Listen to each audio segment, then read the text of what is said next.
오늘 5번째 주일, 오늘 아침에는 우리 향유옥합을 깨트리라는 이 말씀 제목으로 함께 은혜를 나누려고 합니다. 지난 주간 신문을 통해서 제가 인터뷰한 걸 봤는데 독일 베를린 예술대학의 한국인 한병철 교수님이 거기 시간의 향기라는 그 책을 쓰고 그리고 한국에서 이제 발간하면서 인터뷰를 했어요. 근데 거기 인터뷰 내용이 아주 재미있어서 오늘의 시대는 힐링이 아니라 킬링해야 한다 그랬어요. 고치는 것이 아니라 죽여야 한다 그랬어요. 그러면서 여태껏 있던 것을 죽여야지 새로운 것이 탄생한다 그런 말을 했습니다. 아주 공감이 가는 말이에요. 요즘 그 힐링 캠프라는 텔레비전 프로그램이 있는데 제가 이 힐링이라는 말을 가장 아주 나쁘게 만든 그런 프로그램이라고 생각해요. 힐링이 그런 게 아닌데 근데 인기 연예인이 나와가지고 그냥 웃고 즐기고 울고 무슨 노래하고 춤추고 근데 그것으로 이제 그런 이름을 지었는데 사실 힐링 그런 것 아니죠. 근데 오늘 예수님께서도 우리에게 주의 말씀을 통해서 주시는 말씀이 있어요. 로마서 6장 23절 보면 인간은 죄값으로 인하여서 죽게 돼 있다 그랬어요. 이 죄라는 병은 심리학이나 과학으로 고쳐지는 것이 아니라 반드시 이 죄라는 것은 죽어야 하는 병입니다. 죽음을 통과하지 않고는 살아날 수 없는 병이 죄의 병이에요. 그래서 죄는 고쳐지는 것이 아니라 죄는 죽음을 통과해야만이 되는 새 사람으로 태어난다는 것. 그래서 바울 사도가 이것 때문에 너무 고통스러우니까 로마서 7장 24절에서 이런 말을 했어요. 오라 나는 공고한 사람이로다. 이 사망의 몸에서 누가 나를 건져내랴. 그런 말을 했습니다. 물론 우리 예수를 믿고 예수 안에 있는 사람들은 어느 누구도 이 죄의 문제가 해결되었기 때문에 누구도 우리를 고소하거나 트집 잡거나 그것으로 약점을 잡을 수가 없어요. 그래서 로마서 8장 1절에 무릇 그리스도 예수 안에 있는 자에게는 결코 정죄함이 없다. 말하자면 우리를 죄와 사망의 법에서 우리를 해방시켰다라고 말씀하고 있습니다. 우리 해방된 자예요. 오늘 본문은 이렇게 죄로 물들어 있는 인간을 구원하시기 위해서 십자가 지시기 한 주간 전쯤에 그 시간을 남겨놓고 어떻게 보면 예수님이 시간 조절을 하시는 것처럼 보여지는 바로 그런 대목인데요. 그 나병 환자였던 시몬의 집에서 잔치가 열린 그런 이야기입니다. 그래서 이 이야기는 마태복음과 마가복음과 요한복음에 동시에 기록이 되어 있습니다. 근데 여기 좀 이상한 느낌이 드는 것은 인간적인 시각이겠습니다만은 아니 십자가에서 저주를 받아 죽을 분을 위해서 잔치를 연다는 것. 여러분들 쉽게 이렇게 공감이 됩니까? 아니 일주일 있으면 죽을 사람인데 죽을 사람을 위해서 죽을 잔치를 한다 그 말이에요. 이게 죽음을 위해서 잔치하는 거거든요. 이런 모임을 지금 가지고 있는 거란 말이에요. 예. 세상에 누가 처절한 죽음을 앞두고 잔치를 벌이겠는가. 그래서 우리가 이 말씀 보면서 이 말씀이 무엇을 의도하는가를 우리 영적인 시각으로 볼 수 있어야 합니다. 우리가 성경을 읽고 연구할 때마다 주의해야 할 것은 하나님의 뜻이 담긴 이 말씀을 인간의 지혜와 인간의 이성으로 그것을 해석하려고 하니까 도무지 그 뚜껑이 열리지 않고 오픈되지 않는 거죠. 그 의미를 모르는 거죠. 그래서 우리는 이 진리를 찾아 발견하고 또 이 진리의 말씀을 듣기 위해서 성령의 감동과 성령의 소리를 들어야 합니다. 오늘 이 본문 말씀은 이 잔치가 열렸던 베단이라는 동네에서 예수께서 그 잔치를 받으시는데 그 동네는 예수님이 자주 갔던 곳이에요. 바로 그 나흘 동안 무덤에 들어가 있던 나사로를 살렸던 바로 그 장소였죠. 그 동네였죠. 근데 이 잔치는 누구의 집에서 있었는가 하면 시몬이라는 사람의 집인데, 이 시몬은 과거에 나병 환자였어요. 나병이 걸려서 사람들에게 격리되었던 그런 사람이었는데, 그가 고침을 받고 그 집에서 잔치를 하는데, 재미난 거는 잔치를 시몬의 집에서 하는데, 시몬이 잔치를 베푸는 것이 아니라 나사로와 마르다와 마리아, 이 삼남매가 이 잔치는 또 여는 거예요. 그래서 아주 좀 아이러니하죠? 근데 저는 이해해요. 옛날에 보면은, 옛날에 그 잔치를 집에서 못하면 이 집에서 저 집에 가서 음식도 대접하고 한 그런 거 봤어요. 오늘 이 집이, 양쪽 이 집이 그렇게, 두 집이 그렇게 형편이 썩 좋은 집은 아닌 것 같아요. 그런데 식사를 마치자마자 마리아가 예수님의 머리와 발에, 다른 복음서에는 오늘 마태복음하고 마가복음은 머리에 부었다고 했는데 요한복음에는 발에 부었다고 그랬어요. 이 말은 예수님에게 머리와 발 전체를 이 기름을 부었다는 거예요. 그리고 그 머리카락으로 예수님의 발을 씻겨드리는 그런 의식이 있었습니다. 이때 가룟 유다와 제자들이 그것을 보고서 아니 이 비싼 것을 왜 허비하는가 그렇게 비난했습니다. 그런데 이 말씀을 들으셨던 예수님이 뭐라고 하시는가 하면 너희가 이 여인을 괴롭히지 말아라. 그는 내게 좋은 일을 했고 내 장래를 위해서 한 일이다. 그러면서 온 천하에 어디에서든지 이 복음이 전파되는 곳에서는 이 여자가 행한 것도 말해서 그를 꼭 기억하게 하라. 예수님이 그렇게 부탁을 했어요.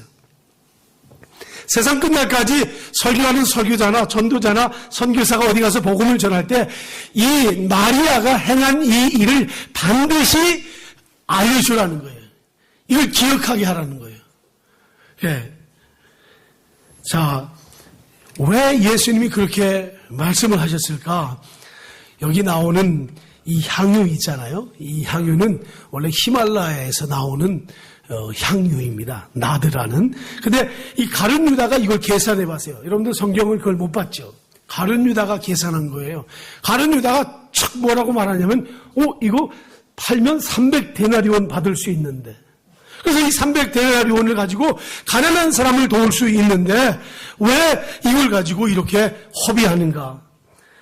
그랬어요. 이 300데나리온은 원래 한 데나리온이 한 사람의 그 품삯입니다. 하루 그 노동값이에요. 그러니까 300데나리온은 한 사람의 1년 그 품값이죠. 1년 그 돈입니다. 자기가 번 돈이죠. 우리 돈으로 환산하면 직장인의 1년 연봉과 같은데 개인에 따라 다르겠지만 뭐 1년에 연봉 2천만 원도 버는 사람이 있을 거고 뭐 평균적으로 보면 2천만 원에서 5천만 원 사이가 아닐까. 여자의 몸으로 그때나 지금이나 이렇게 드린다는 것 그렇게 쉬운 일 아닙니다. 여기 옥합이라는 것은 이 대리석 석회질로 만들었는데 이 그 몸체는 아주 둥글고 위에는 이렇게 가느다란 목이 긴 그런 모양을 하고 있었는데 기름을 꺼낼 때 그 향유를 꺼낼 때에는 인봉한 주둥이를 깨트려야만이 거기서 기름이 쏟아져 나오게 돼 있어요. 그런데 왜 이 비싼 기름병을 깨트려 예수님의 발에 부었는가? 우선 마리아는 예수님께 대한 그 사랑과 존경의 표를 했던 거예요. 왜 그런가 하면 그의 오라버니 나사로가 죽었었잖아요. 죽었을 때 예수님께서 그 오라버니를 살려주신 은혜가 남들보다 컸기 때문에 이러한 아주 남들이 생각할 수 없는 이런 엄청난 일을 했던 거죠. 마리아는 누가복음 10장 39절과 다른 성경 보면은 예수님의 발 앞에 엎드리기를 좋아했어요. 이게 마리아의 특징이에요. 그런데 이번에는 엎드리는 정도가 아니라 자기의 소중한 머리털로 예수님의 발을 씻겨드렸습니다. 이것은 자기 자신을 최상으로 낮춘 표현이죠. 마치 예수님이 제자들의 발을 씻겨주실 때에 엎드려서 노예의 신분으로 그 발을 씻겨준 것처럼 주님 앞에서 이 마리아도 자기 스스로 노예와 종으로 자처했습니다. 또 이상한 것은 잔치집에서 장례를 위해서 이 기름을 부어드렸다 하는 이런 이야기죠. 당시 장례 절차에는 사람의 시신에다가 기름을 부어서 시신을 처리하게 돼 있는데 마리아는 예수님이 돌아가시기도 전에 그냥 향유를 부었습니다. 이게 무슨 뜻입니까? 십자가를 지심으로 죽음의 권세를 이기고 부활하실 만왕의 왕이신 메시아, 그 메시아인 예수님을 위해서 한 성도가 하는 헌신, 아름다운 헌신이었어요. 조금 더 확대해서 해석할까요? 예수님은 만왕의 왕이시고 메시아입니다. 이 땅에 메시아로 왔지만 아무도 예수님 맞이하지 않았어요. 그런데 앞으로 일주일 후면 예수님이 죽음의 권세를 이기고 부활하셔서 이 세상의 통치자로 영원한 통치자로 되시는 그 모습을 누가 봤는가 하면 이 마리아가 보았어요. 그래서 이 말하자면 대관식입니다. 어마어마한 대관식을 하는데 무슨 왕궁에서 하는 것이 아니라 이 문둥병자였던 나환자였던 시몬의 집에서 거기서 마리아가 예수님에게 기름을 부어서 메시아됨을 증언하고 구속주됨을 증언하고 만왕의 왕됨을 증언하는 아주 거룩한 의식이었습니다. 누가 예수님에게 기름을 부어드릴 생각을 했겠습니까? 누가 예수님이 메시아인 것을 알고 예수님에게 기름을 부어드렸는가? 없습니다. 아무도 없었어요. 수많은 제자들과 예수님 따랐던 제자들, 당시 유대의 지도자들, 그리고 율법학자들, 메시아가 올 것을 그토록 기다렸던 사람들, 아무도 그것을 하지 않았어요. 관심이 없었습니다. 그런데 지금 예수님은 메시아로서 베다니에 아주 소박한 한 여성인 마리아를 통해서 기름 부음을 받는 이런 엄숙한 시간을 가졌던 겁니다. 놀라운 일이에요. 예수님이 이것을 아주 중요하게 여기셨어요. 예수님은 이 세상에 진짜 낮은 자로 오셨어요. 우리가 그 말씀, 그 예수님의 생애, 인카네이션, 낮은 자로 오신 그것만 생각해도 얼마나 우리가 감동이 되는지 몰라요. 사람들은 예수님 무시했습니다. 그래서 공격했어요. 욕했죠. 심지어 때리고 뺨을 치고 침을 뱉고 옷을 다 벗겨버리고 치욕스러운 자리에까지 가야 했습니다. 제가 이 말씀 보다가 준비하다가 부끄러운 감정입니다만은 예수님이 이 화려한 우리 한국교회 밖에서 슬프게 얼굴을 가리고 있는 모습을 제가 보았어요. 한국 사회에서, 이 사회에서 맨날 매를 맞고 계시는 예수님, 너무 힘들어 하시는 예수님, 특히 목사들 때문에 울고 그 계신 주님을 보았어요. 자기들끼리 잔치하고 교회 이름 내기 좋아하고 목사의 이름을 내고 세상에 자랑거리가 되게 하는 이런 것들로 인해서 슬피 우시는 그 예수님의 모습. 제가 이 준비하다가 벌떡 일어났어요, 방에서. 그래서 그 3층의 제 방이 뭐 큰 방이 아니잖아요. 그 의자가 테이블이 있는 곳을 계속 돌면서 이거 어떻게 할 수가 없었어요. 그냥 제가 뭐 엉엉 울었어요. 우리 주님이 한국교회에 와서 이 땅 때문에, 이 땅의 교회들 때문에 울고 계시는 예수님. 사랑하는 우리 서울 모자이크 교회 성도 여러분, 오늘 여러분에게 예수님은 어떤 분이십니까? 도대체 예수님은 여러분에게 어떤 분이세요? 내가 정말 예수님을 내 집안에 내가 정말 잘 모시고 있는지, 난 정말 예수님을 사랑해서 예수님을 모시고 있는지, 아니면 내 외출했다 들어올 때 문을 딱 꽝 닫아버리고 예수님 들어오지 못하도록 하는 내가 아닌지, 아니 내 교회에서 예수님을 정말 진정으로 존경하고 예수님을 우리가 대접하고 있는지, 우리가 한번 오늘 이 말씀 보면서 한번 생각해 보아야 합니다. 그런데 이런 중에도 선동하고 비웃는 사람들이 있었어요. 여기 가룟 유다는 300데나리온이나 되는 돈을 아껴서 가난한 자들에게 주었으면 소위 가난한 사람을 끌어들였습니다. 그런데 요한복음 12장 6절에 보면 가룟 유다는 도둑이라 그랬습니다. 도둑. 자기에게 300데나리온을 맡겼다면 좀 얼마를 착복할 수 있었는데 그 기회를 놓친 것이죠. 그러나 마리아는 어땠습니까? 마리아는 전심으로, 아주 진심으로 그 향유를 예수님의 발에 부어드렸습니다. 가룟 유다 어떤 사람입니까? 예수님을 팔아서라도 은 30을 가져야 했던 사람 아닙니까?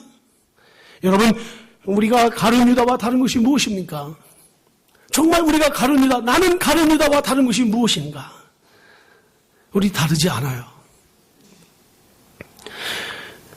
내가 가룟 유다와 아무런 상관이 없는 자처럼 생각하지만 어쩌면 우리는 가룟 유다보다 더 할 수 있는 사람들입니다.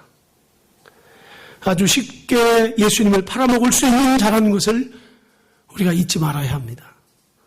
내 돈깨를 챙기고 내 이익을 챙기는 데 있어서 우리는 가룟 유다보다도 훨씬 더 익숙한 사람이라는 것을 우리가 잊지 말아야 합니다.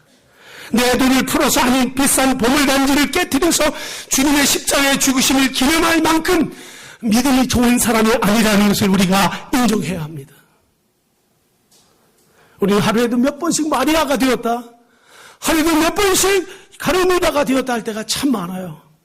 그래서 우리는 예수님이 십자가에서 죽어서 내게 어떤 유익을 주시는 것보다 구원과 영생, 그건 나중에, 그거보다도 당장 지금 예수님을 팔아먹어서라도 빛을 갖고 살림이 나아지고 하는 쪽을 택하는 것이 오늘 우리 자신이 아닌지 돌아봐야 돼요.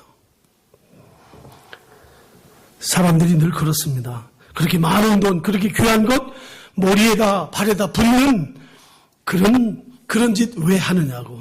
그들은 이것을 허비라고 그렇게 말했어요. 교회는 어떤 곳입니까? 믿는 사람들이 세상에 깊이 물들어서 하나님 나라를 위해서 헌신하고 그리고 많은 것을 바치고 하는 그런 것들에 대해서 이상하게 여기고 오히려 세상을 위해서 쓰는 것은 정상이라고 생각하는 세상 교회입니다. 교인들도 그래요. 마리아가 어떤 사람입니까? 가난한 사람들 무시했습니까? 그렇지 않죠. 그는 먼저 하나님 나라와 하나님의 의를 구했던 사람이에요. 하나님 나라의 일을 더 중요하게 여겨서 자기의 옷값을 깨뜨렸습니다. 그런데 정작 이것을 보고 함께 했어야 될 예수님의 12 제자들은 몰랐어요, 그거. 그리고 그들을, 마리아를 욕하고, 마리아를 비난하고, 왜 그것을 허비하느냐고, 끝까지 괴롭혔어요.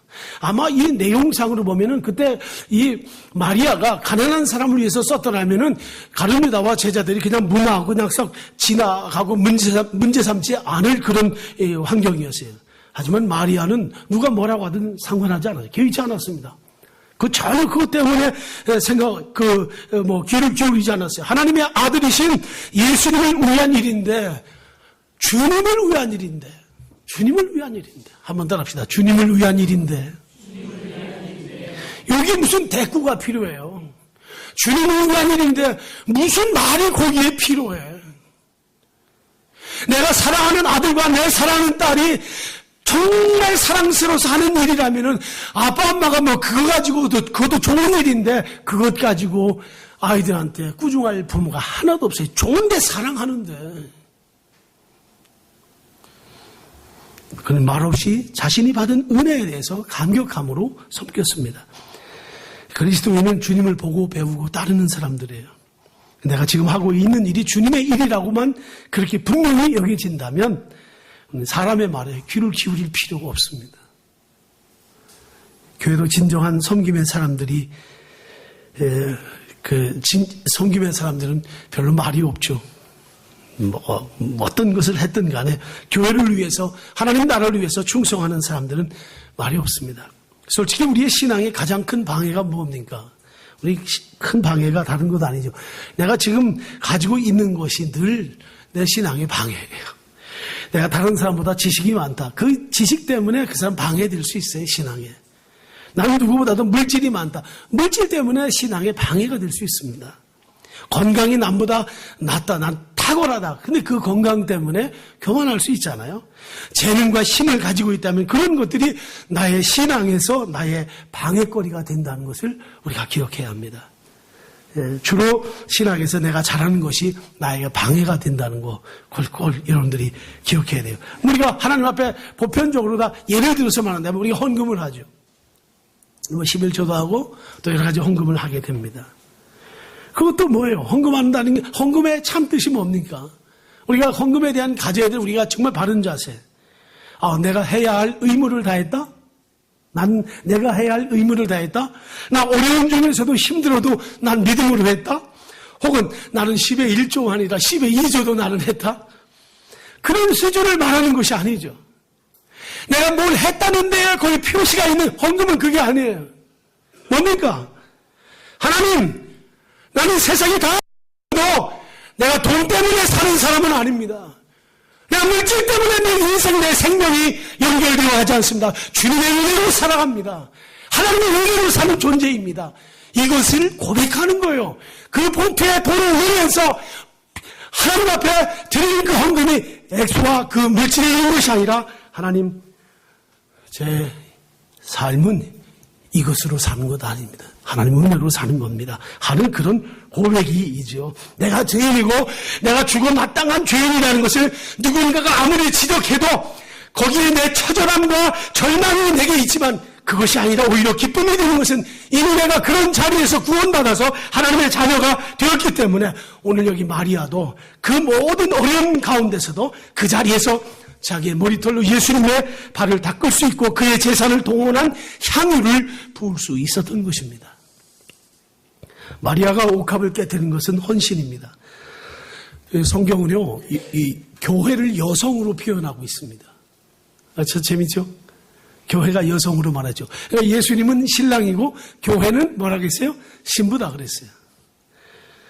사랑하는 사람을 위해서 행한 마리아의 모습을 보십시오. 그녀는 머리와 발에 기름을 붓고 예수님을 머리털로 닦아드렸습니다. 이것은 헌신의 표시입니다. 비난이 그를 막지 못했어요. 우스운 꼴로 보였을지라도 개의치 않았습니다. 그래서 우리 주님은 이 복음이 전하는 곳에 꼭 이 여인의 그 아름다운 행위를 꼭 전하라고 말씀하셨던 겁니다. 물론 이 여인이 그 향유를 주님에게 부어드린 그 행위 자체가 복음은 아닙니다. 그렇지만은 복음을 받고 사랑하는 성도라면, 구원을 받은 성도라면 마리아처럼 반드시 헌신하지 않을 수 없다는 것을 우리 주님이 가르쳐 주신 것이죠. 마리아는 향유 전부를 부었어요. 부었더니 집안에 향기가 가득 풍겨졌다 그랬어요. 나병 환자였던 시몬의 집을 향기 나는 그런 세상으로 만들었어요. 그게 우리가 살아가야 할 아름다운 모습입니다. 헌신이란 바로 이런 거예요. 헌신하는 나를 통해서 향기를 내뿜는 것입니다. 내 가정에서도 나의 작은 섬김에서 교회 안에서 사회 속에서 사람을 섬기는 현장에서 향기를 풍겨내는 것. 행여 우리의 섬김 속에서 악취가 나지 않도록 해야 돼. 악취가 나지 않도록. 마리아의 억누를 쏟는 헌신 속에 바로 거기에 기도가 있고 찬송이 있고 감사가 있고 기쁨이 그 속에 있었다는 거죠. 그리스도인은 하나님의 사랑을 받고 사는 사람이에요. 다른 말로 하면 하나님의 사랑에 감동된 자들입니다. 그 사랑이 뭐예요? 용서받을 수 없는 죄인을 사랑한 하나님의 사랑. 정말 조건 없는 사랑이죠. 하나님이 만약에 조건을 가지고 우리를 선택한다면, 그래서 하나님의 조건 뭘 가지고 나타나실지 모르지만은 뭐 어쨌든 저는 힘들 것 같아요. 하나님이 조건을 가지고 한다면 그럼 아무것도 들을 것이 없는 것 같아요. 하나님 조건 없이 우리들 사랑, 그 사랑이 아가페 사랑이라고 말해요. 이 사랑을 받은 마리아, 무엇이 그에게 아까웠을까? 무엇이 아까워서 드리기를 꺼리했겠는가? 자기의 생명까지도 다 드리는 그런 행위를 바로 향유 옥합을 깨뜨려서 머리카락으로 그를 닦아드리면서 그 아름다운 헌신의 모습을 보였던 바로 그 사랑을 그렇게 표현했던 마리아를 오늘 아침 우리가 기억해야 합니다. 오늘 성경 해석학자가 이렇게 말했어요. 사랑이 진짜라면 그 안에는 항상 일종의 낭비라고 여겨지는 것이 있기 마련이다. 그런 말했어요. 사랑이 진짜라면 때때로 그 낭비라는 것이 거기 있기 마련이라는 거예요. 나에게 가장 귀한 것을 드리는 거죠. 아무리 중요한 일도 사랑하는 사람보다 우선 순위가 될 수 없는 거죠. 사랑해서 한 일은 후회도 없고 아깝지도 않고 섭섭하지도 않은 것. 사랑은 이 세상에 전부를 바치고 내 모든 것을 다 주었다 해도 여전히 아무것도 준 것이 없다고 느끼게 만드는 힘이 바로 이 사랑의 힘이에요. 그러나 사랑 없으면 작은 거 크게 보입니다. 아무것도 아닌 것에 대단하게 보이고 아깝다는 생각이 자꾸 드는 거죠. 여기 마리아 예수님 얼마 후에 돌아가실 걸 알았다고 했잖아요. 왜 십자가를 지셔야 하는지 마리아가 알았어요. 신앙이 깊은 사람이에요. 그래서 마리아는 예수님을 향한 그 뜨거운 사랑을 이렇게 표현했던 것입니다. 이 말씀을 보면서 우리 자신의 약한 것을 오늘 우리가 발견할 수 있어야 합니다. 마지막으로 우리 자신을 깨트려야 합니다. 이 말씀이 주시는 마지막 교훈은 우리가 예수 믿는 사람이라는 것은 예수님과 함께 예수 그리스도의 죽음에 동참하는 사람, 그의 죽음을 정말 기념할 수 있는 사람, 심지어 예수님의 죽음을 기뻐할 수 있는 사람, 예수님의 십자가의 죽음을 기뻐할 수 있는 사람, 이런 자리에까지, 이런 신앙의 자리에까지 우리가 갈 수 있어야 한다는 거죠. 또 그렇게 사는 것이 성도의 감사이고 그것이 성도의 자랑입니다. 여러분, 지금 마리아가 가슴에 품고 있는 예수 그리스도를 향한 그 사랑의 마음을 말합니다.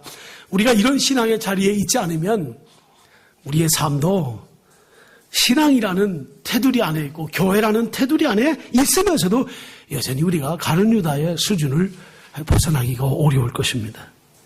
가룟 유다는 예수님을 자신의 삶과 출세의 수단으로 삼았던 사람이에요. 오히려 이런 사람들이 이 시대는 뜨는 시대입니다. 교회에서도 마찬가지. 교회에서도 약삭 빠르고 뭔가 막 그런 거 할 수 있는 사람, 남을 설쳐서 다 속이면서 할 수 있는 사람, 이런 사람이 앞설 수 있어요. 저런 사람이 우리한테 필요한데. 세상이 그래요. 근데 교회도 이런 것들이 많이 들어와 있어요. 가룟 유다는 은혜받은 사람이 아니에요. 그 속에 진리가 없습니다. 한 번도 예수님의 말씀을 가슴에 담고 거기에 순응했던 사람이 아니에요.